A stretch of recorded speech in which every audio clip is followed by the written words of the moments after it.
Hey everybody, welcome to another episode of Everyday Strong with Dr. Michael G. Daniels. This is your host, CB Baker. We got a good one today, and it's really on a serious topic, Dr. Daniels. The topic today is domestic violence. As you know, with everybody being stay at home and, stay at home, shelter in place, everybody doesn't have somebody with them that is pleasant to do shelter in place in. Mm-hmm. Some people are getting abused, and some people it was already being, having a domestic violence issues before the shelter in place. Mm-hmm. And some people are now, because you're spending more time at home with your significant other. And like how we talked about a couple episodes ago, now you're starting to really find out who they are, because you can live with somebody and still not really live with them. But now you really are with them. Mm-hmm. So we wanted to talk about, like, what are the signs of, domestic violence and how to correct some of these things. We can touch on anger management and things like that. And then also, with everything going on, people's mental health is deteriorating a little bit. You can slip into a little bit of depression with all this going on, and you staying in the house and not being able to visit family and friends. If you have death in the family, you can't go. We talked about that. You can't go to funerals. A side note, people starting to live stream funerals now. So it's crazy times, but we've been here before. We just got through talking about, off air, how we learn history, and we've done it before. So, Dr. Daniels, what is some of the advice you give people that are dealing with domestic violence in this current environment? I think, you kind of put it in proper perspective when you say a lot of it's related to mental health, because depression tends to cause people to, act irrationally. And when you're isolated from your normal routines, there's so many things that can cause depression. When you think about the fact that people who are being laid off, and that brings frustration because, when the finances are a little tight, that tends to elevate, a sense of worthlessness, in an individual. And that also tends to make people lash out a little more, because the things you had, you don't have. You got those pressures of paying bills. You got those pressures of the kids being at home, that confinement where you don't have an outlet. And just to note, I was watching on the news yesterday where there's a physician in New York. She was a ICU physician in her mid-40s, and she had contracted the virus, had stayed at home for 2 weeks, got over it, came back to work, and then went home and committed suicide, And the belief is because of the pressure, that constant day-to-day pressure, that constant isolation from family, because, she couldn't go back to her family when she had the virus, then you come back to work, you're working 16-hour days, and that kind of pressure is on many of us. Even if you're not in a work environment, you still have that pressure. So I think that mental health now has to be something that we think about, that we talk about, and that we recognize is there. And even depression can be so subtle that you don't always realize that you have it. And if two people are experiencing the same thing, then no one can tell the other person, that, we need to do something. We need to seek some help. But that's important during these times. I think people need to be able to reach out and acknowledge when their frustrations are getting the best of them. Yeah. You can also have that frog in boiling water syndrome, where you can't really feel it coming on. Like, you think everything is straight, and then one day somebody just says something, a little smart comeback to you, you blow up because you got all that stuff built up in you, but it built up over time. And I often tell people, I say, well, you have to recognize yourself, recognize your ego, and then when the person's talking to you, recognize which person is talking to you. Is that their ego talking to you? Is that their frustration talking to you? Is that the real person talking to you? So when they say something back to you that's smart, it's still your reaction, you're in control of your reaction. So if somebody says something smart, but they say they've been on the phone for 3 hours with unemployment, trying to get the stuff straight with the phone lines being all jacked up and backed up, and they've been on hold, and then you come ask just a random question like, hey, did you get bread yesterday? And they blow up at you. You can't get mad at them. They're frustrated because they've been on the phone for 3 hours. But a lot of people don't want to recognize that part. Why are you coming at me like that? They're ready to fuss, but it's like, hold up. Well, understand the person is frustrated. Like, right. And that's the thing. And you, generally speaking, the attacks are not at the person. Yeah. When you're frustrated, you strike out at that which is available to you. Right. Like you said, right. your frustration may be over, I can't get through, or I can't, or I don't know how to get through, or I don't know how we're going to pay the mortgage. I don't know how we're going to pay rent. I don't know how we're going to pay these utilities. Right. I don't know how we're going to put food on the table. I went to the food bank. There was a line that was 4 blocks long. And when I got there was no more food. And that may be what you're really frustrated, your frustration. But then when you come home, you don't have your normal outlets. And I think that's the thing. That's why I think that depression becomes a big issue. Because typically, if you're frustrated, let's say, you go somewhere with the fellows, or maybe, you run, or, you go to a game or something like that. And it works in both ways. I don't want people to presume that domestic violence only happens male toward female. Domestic violence is female toward male. It's about anyone who strikes out. And domestic violence is not just physical violence. It also is emotional as well. And so that works, both ways as well. And so there are times when it can be because I'm not being able to provide the way I used to provide, that now I'm getting constantly attacked. If I had done things differently, if I had saved differently, if I had chose a different career, right. And so many other things that can be making a person feel less than who they are, so that mental attacks can do which as well. And then there's some people that strike out physically, whether they be male or female. So, I think that, the key thing is let me say this. It's hard for the person that is committing the atrocity to always recognize where they are. Mm-hmm. It really is hard. And it's not just violence against spouses. It's also violence against children that seems to be increasing because, you're home with them all the time. Right. And they're being what they are. They're being kids, Right. So they're playing, they're making noise, they're doing what kids do. You're frustrated and you want them to be quiet, but there's nowhere for them to go, but in the house and can keep making noise. And so you have that working against you as well. And that's why, but it's not easy to recognize yourself when you are about to explode. Right. Because sometimes you don't know it until it's too late. I remember one time talking to someone who I know very well. I won't say who it is because, I'm not going to put people's business out in the street per se. And he said to me that he saw himself as if he was watching a movie. It was almost like he said, it's not me. I'm here and I'm looking at myself just lose it. Right. It's like having an out of body experience. And he said that in looking at myself, I'm trying to tell myself, what are you doing? But myself is not listening to me. Right. He said that's what the experience was like, as if he was sitting in another seat watching himself explode. And trying to tell himself not to explode, but self wouldn't listen, Right. And so, because, most people in our communities don't like to acknowledge mental illness. We don't like to acknowledge because we see that as a negative thing. Right. So we don't seek help. And some of us have been so depressed so long, it becomes a norm for us. Yep.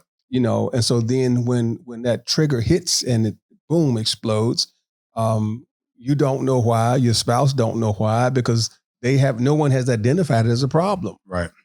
Then you got the underlying condition, which is your environment that you grew up in. Mm-hmm. if you're used to seeing things like that, like it's like it becomes like, okay, this is how it's supposed to be. Mm-hmm. Some people will literally self-sabotage things. Like things are too nice, so I got to create an argument. And I'd be like, why would you go create an argument? Right. Why would, I remember this one female, she was mad because her baby daddy, she saw him in the car with another female. See, I'm about to get in my car and go, fuss with him. It's like, do you want him anymore? No, I don't want him. Then why are you going down there to create an argument? Right. It's like, because she was so used to just arguing all the time. I said, you got to break the cycle. Well, he don't come around enough. He don't come around a lot. This visit kid side, are you always arguing? It's like she started seeing, like how you like looking back and reviewing yourself. And that's what, for me, that's what I do. Like if I get upset at someone or if I'm upset about a situation, I say, okay, wait a minute, pause. Let me look at it from their perspective and then try to look at it from a bystander's perspective and see, am I first off justified to be upset? Then if I am upset, calm down and then direct it towards that person. Because a lot of people don't do this. If you're not willing to talk to that person about what you're upset over, you need to get over it then. Like if you got like people don't, once again, like we talked about last week, people not growing up. People haven't grown up to the point where, hey, I can have an adult conversation and disagree and have a disagreement or talk about a disagreement and then be okay with it without having to go on a full-fledged shouting match. Right. And I think that the times, I think, have a lot to do with, it's one thing to be in your normal course, sit down and have a conversation. But it's another thing when you have all the extra pressures on you. Yeah. You know what I'm saying? I think that cannot be overstated because if you've been out of work for, 4 or 5 weeks, it's kind of difficult to put your mind on, on rational thinking, right? Because they're not rational times, right. If you're stuck in the house. And that's the other thing, that there are, we always presume that people have outlets, that people have friends, but that's not true. Everybody doesn't have friends that they can just call and talk to on the phone. For some people, their friend base are fellow employees. Yeah. Those are the people that they relate to. Those are the people that they release frustrations to. But that doesn't necessarily mean you have home contact with them. Yeah. You don't call their house and talk to them. Right. You just talk to them on the job. You probably don't even know their home telephone number. Right. But you know their office telephone number, or you see them, when you're on, you may have alternate bus routes, but when we have a break, we eat together, or before we check our truck out, we talk, those kind of things. And you don't have that now. So you're isolated, and isolation, does terrible things to the mind. We know that from psychological studies. We know that from, studying people that have been isolated for long periods of time for various reasons, how it can even cause hallucinations, if you deprive people of human contact. And so I'm just saying, you have all that to exacerbate the situation. So I think that what people should start to look at is that during this period, can we develop a new norm for ourselves? Can we develop a norm that allows us to get into a routine where our routine takes us away from some of the worries that we're going through? Because if you're stuck at home unemployed, then if you don't establish something, your mind stays on your situation. Yeah. I think one of the other things that makes it much more difficult is that we don't have an expected end. You don't know that you're going to be back to work in 2 weeks. Yeah. You don't know that things are going to be all right at the end of this month. And every time you watch television, they give you a different scenario. Yeah. Right. And then at one point they say it's going to be over with by this date, by Easter, and then by May, and then by June. And then someone says, well, you know what?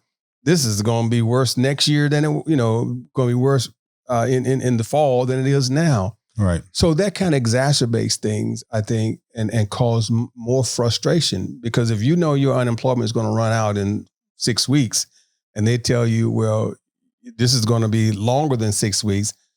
Now you've created another fear, and fear tends to, again, cause people to fight back. We have that fight or flight syndrome kind of thing. And some people fight, not that they want to fight against a person, but it just kind of causes that. So I think what people ought to start doing is looking at, well, how can we develop a routine?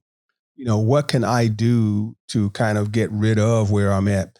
One of my neighbors, I noticed, because, I don't always run outside. Sometimes I run on my treadmill because I run while I'm reading or I run while I'm watching TV on my treadmill.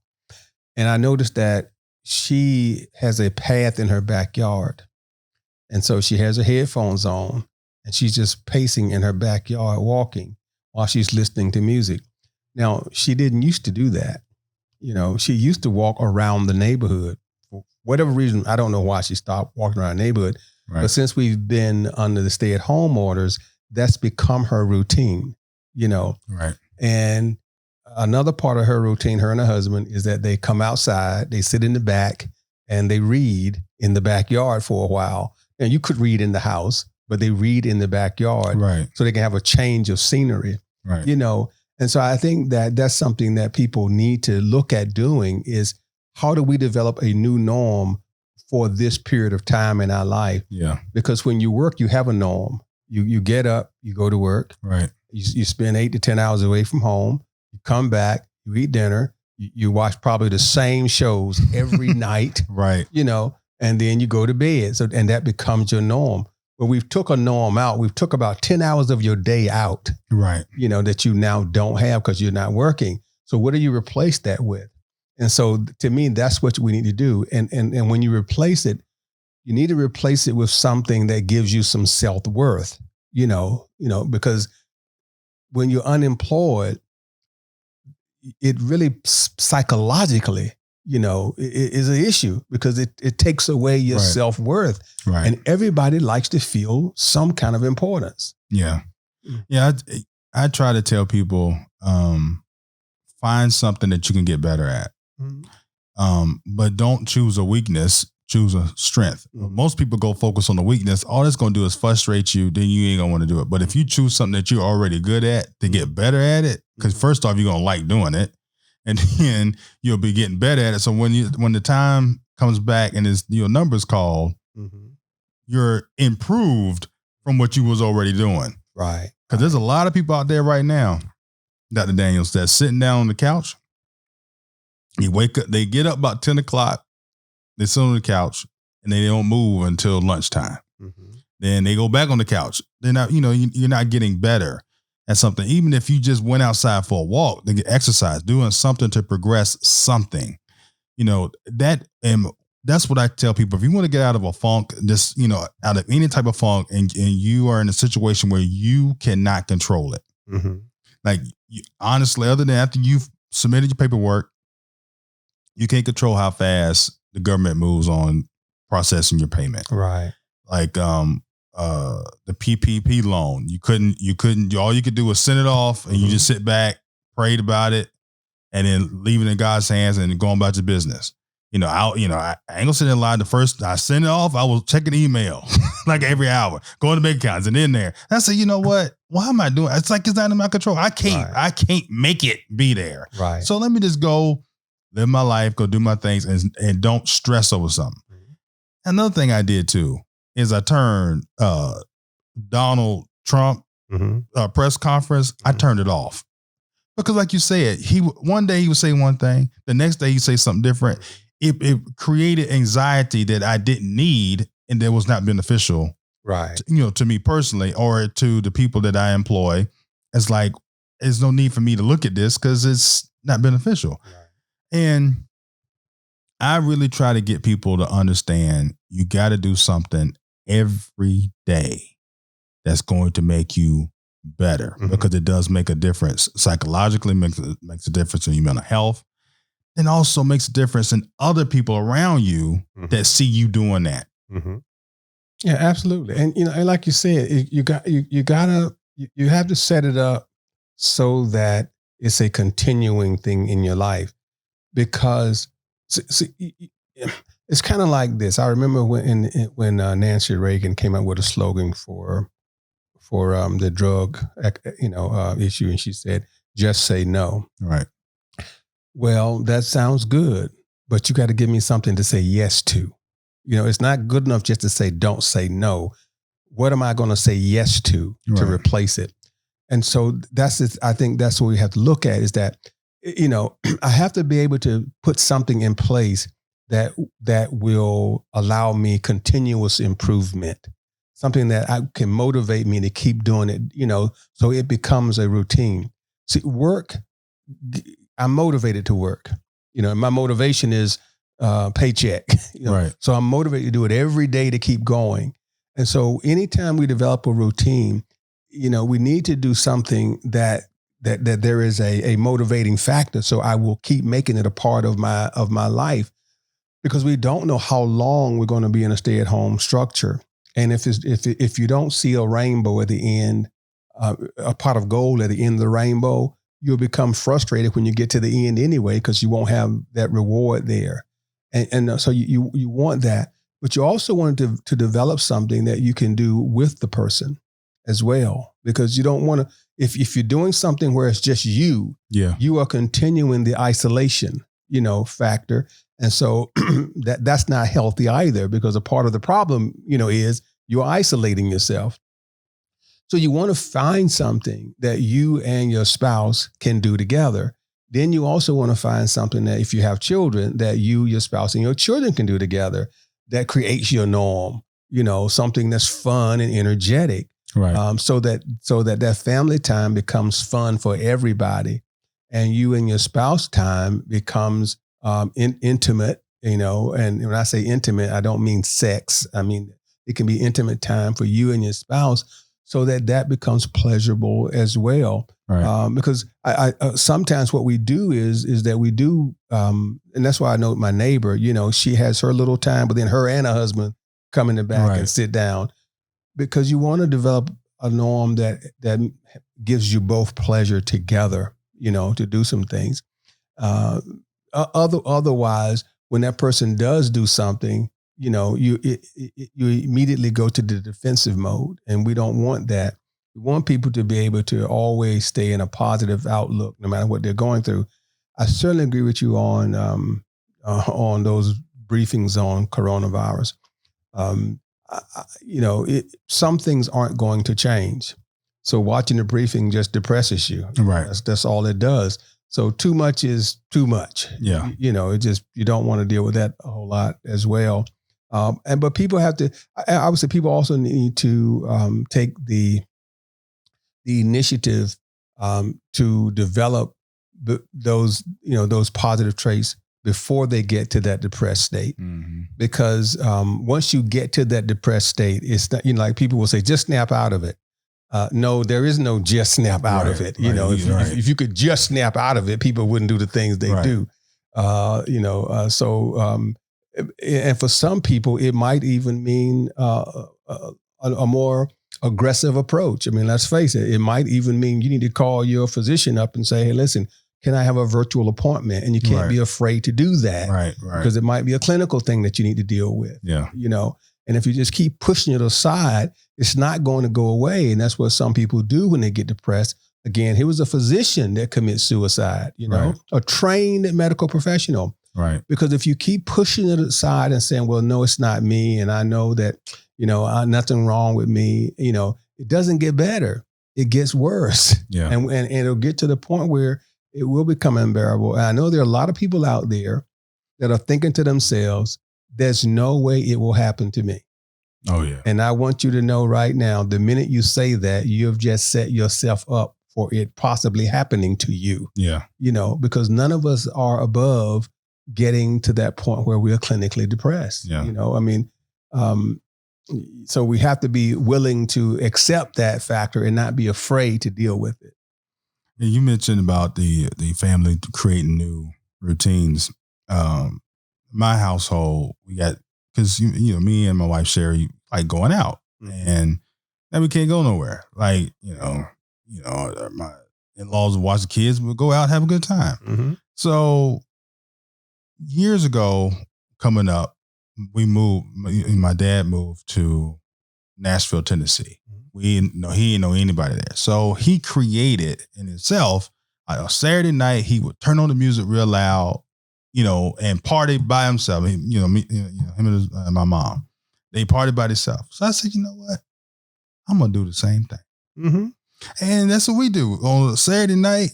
I, turn on the music. I got a little strobe light. It's like we can't go nowhere, and I always joke. I said because the living room now went from a club tonight, and it's Baptist church the next morning.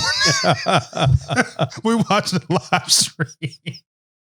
But that's what we, it's like, okay, we know we like to do this. Like what we're going to do, is make fun of, I hung up a little banner that you had to have the people taking the pictures of the club. And told my kids to go over there. So this is what we do. Boom, we snap a picture. Everybody's having a great time and having fun, because you got to make do what you got. That's a great routine. If you normally go out on Fridays or Saturdays, right, go out. Go in, it's like we call staycations, right. So just like you can do a staycation, you can do a stay clubation, I guess, right. But you're right, those little things, and I tell you, people in my generation should understand that. I say we should understand it, but we don't always practice it because of where we've gotten to at this date and time. I remember when I was a kid. See, we didn't have all the things that you all have now. We didn't have like Busch Gardens. We didn't, all those places. So when I was, young, my parents would take you to the airport. They would pack some fried chicken or some sandwiches. We would go to the airport and park in the parking lot and watch the planes take off. That's what you did. And we just imagine where the planes were going, things like that. And talk and just, or get in the car and just go for a ride. Right. And that was the outing. Right. Just go for a ride. Right. Well, sometimes you would ride through nice neighborhoods and look at nice houses, right. Or whatever, those kind of things. Those are the kind of things that we can still do. There are some things that we can do to get you out of the house. That even though we have the stay at home, there's nothing that says you cannot go to a park. Right. There's nothing that says you cannot do those kind of things. So you can still elect to go to a park that is not, overrun with people, and most of them are not at this time. Right. You can go to a park, you can go for a walk, with the kids and everything. I can tell you, especially, near where we are, there's a park called Sleepy Hole, which is in Suffolk, and that's where my wife and I go all the time. There is rarely any children in the play area. Rarely any children in the play area. The walking trail is a third of a mile. So, you can go out there and just, right. walk, and just enjoy nature, and that can be a part of your routine. Right. But like you say, then if you're a party group, on Friday, you do what you do. You can go to a restaurant that has curbside service. Get your service, but don't go home. Right. Right. Yeah. Back into a parking space, and you all just sit there, like you say, you turn the radio on in your car and, right. you eat, or, whatever, or use your cell phone, right. or whatever, and play music and eat in the car. And that's your dinner out, so you do those kind of things. So you still create good memories and good moments, and let that become a part of your routine. And that way, it relieves some of that tension.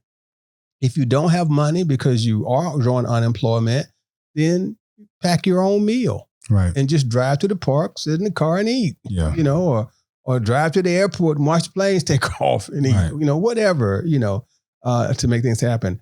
And you can always throw a party in your house, like you said. That doesn't cost you a dime to throw a party in your house. No. And then especially now with all these live streams and DJs doing live streams, you just find one, turn it on. You can do a 70s party in your own house. Yep. You can do, a costume party in your own, own house. You can have dance contests. Yeah. There's so many things that you can do in your house to make it fun and make that a part of your routine.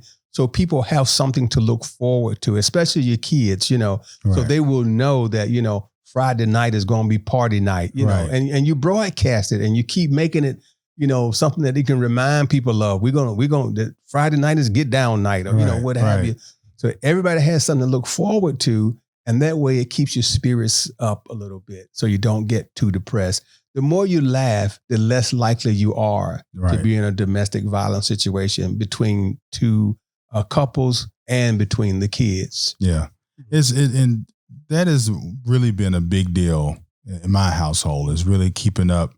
Like, we used to go to movies a lot, so we have a movie night. We cook the popcorn and everything. And then I even said, because we used to go to Cinema Cafe where they come bring you the food. So I tell everybody, say, I'm the waiter. Mm-hmm. You hit the button or raise your hand. I'll come bring you what you need. I bring your food.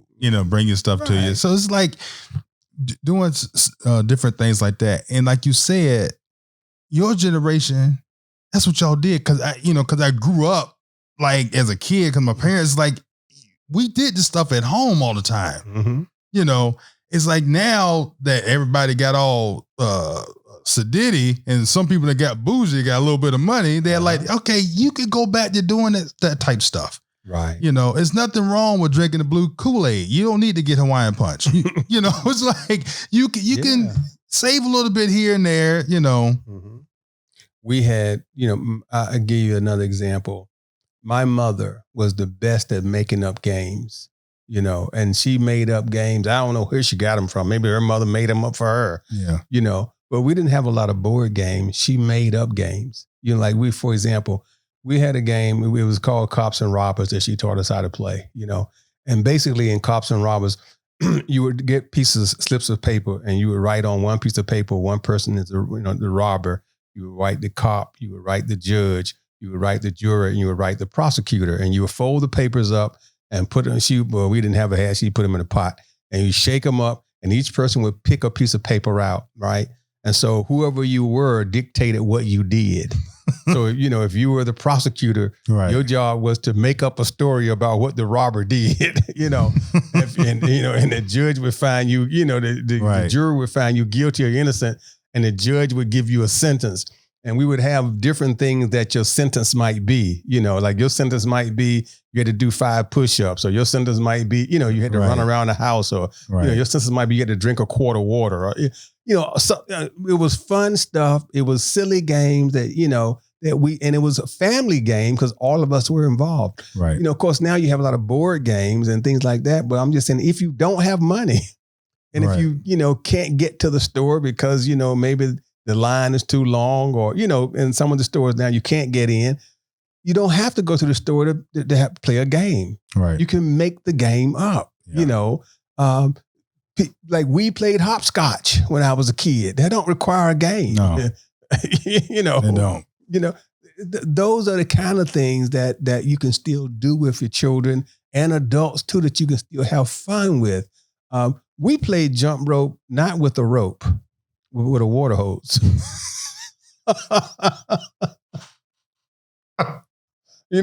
Or that's pretty bad off, man. Or we would take the clothesline, play jump rope with the clothesline, then hang it back up when my parents came home. But see, we were creative. You use your mind, hide and go seek. It doesn't cost anything to play hide and go seek. And I know when you become an adult, you'd be like, well, I don't want to play hide and go seek. Yeah, that's more, especially if it's just you and your spouse. That's the best game to play. Hide and go seek. Right. You do things that make, and that make that a part of your routine. So you can schedule something different every night, so that every night you got something forward to, to look forward to. Something with you and your spouse, something with you and the children, so that it's not that the drudgery of just waiting for this cycle of life to end. Yeah. It reminded me of the author, leadership book author, John C. Maxwell. Mm-hmm. He always says, you want to go into a situation wanting to create a memory. Mm-hmm. And you hit the nail on the head. It's like, this remind me of that. It's like, try to create memories, like positive memories during this whole thing. So then when everything is over with, you're going to be like, remember when? Right. Or when your kids get grown, they're going to be coming to you like, I remember when we did X, Y, and Z. Mm-hmm. And then they're probably not going to remember it was because of the coronavirus, but they're going to remember you doing all these extra things with them. And then one side note before we get ready to close out is for a person who is feeling a little bit down on themselves, Mm-hmm. I would tell them also, if you got children, talk to your kids. Mm-hmm. Because kids usually, because they're not tainted all the way yet by being an adult. Sure. They look at things completely different. They are just as happy, it's like, okay, all right, let's just, like you get some joy out of your kids. They'll interject some positiveness back into you when you get all this negative things, pounding you day in and day out. Your kids will give you some positive things. Absolutely. They don't worry because they don't have a care. Right. They know parents will work it out. We should be like a child. Don't worry, don't have a care, because we know God will work it out. That's And I would also just suggest to people, if you do feel yourself sinking, don't be afraid to call somebody. If you call your physician, if you don't have a physician, call your church, talk to your pastor, talk to someone that you trust about the problem. Don't let your frustrations get the best of you. Yeah. Talk it out, because sometimes we just need that extra help to get us through. Yes. And also too, if someone crosses your mind, give them a call. Mm-hmm. Absolutely. Reach out. Yeah. You can be distant physically, but don't be distant emotionally. Yeah. All right, Dr. Daniels, anything else you'd like to bring before we close out? Nope. I'm just glad and happy that we're able to keep coming and broadcasting. And I want to just keep encouraging people. You're giving me great comments, and I appreciate the comments. So just let us know, and we'll keep on addressing those subjects. And I do want to say to Sister Angela, thank you for giving us this topic, because I thought it was one that needed to be brought out. All right. Thank y'all so much. This is your host, CB Baker. Till next time.